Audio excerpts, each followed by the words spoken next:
Hai, Assalamualaikum. Saya Nurnaila Zahra binti Muhammad Azlan, pengacara UATV TVPSS SK Bandar Baru Bangi, saluran informasi anda. Pada 16 Mac 2026 telah berlangsungnya Majlis Penutupan Ihya Ramadan. Program ini merupakan program yang diadakan setiap tahun bagi menghargai Ramadan yang akan berakhir. Bulan Ramadan perlu dihayati dan dipenuhi dengan pelbagai amalan wajib dan sunat agar kehadirannya dirasai. Matlamat akhir Ramadan bagi melahirkan insan yang bersih dari segi rohani dan jasmani melalui ibadah puasa dan amalan sunat yang lain.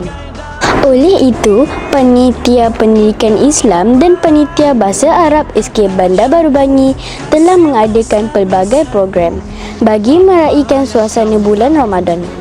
Selain dari itu, penyampaian hadiah pertandingan sepanjang bulan Ramadan juga telah disampaikan.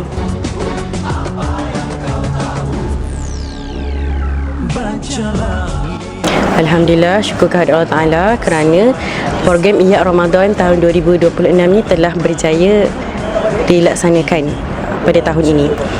Saya ingin mengucapkan ribuan terima kasih kepada pihak pentadbir, guru-guru yang terlibat secara langsung atau tidak langsung, semua murid-murid dalam memastikan program Ihya Ramadan pada tahun ini berjalan seperti yang dirancang. Saya juga ingin mengucapkan terima kasih kepada pihak penyumbang seperti PIBG, guru-guru PPKI yang sudi menyumbang untuk majlis penutup khatam Al-Quran sempena program Ihya Ramadan.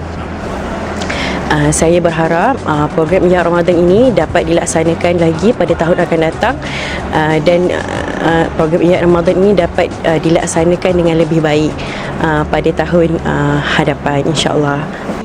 Diharapkan melalui program Ihya Ramadan ini dapat memberi kesan dan penghayatan kepada semua murid dan warga SK Bandar Baru Bangi.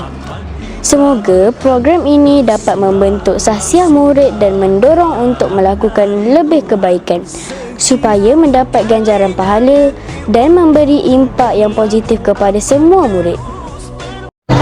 Sekian saja untuk episod kali ini. UATV, saluran informasi anda. Sehingga berjumpa lagi.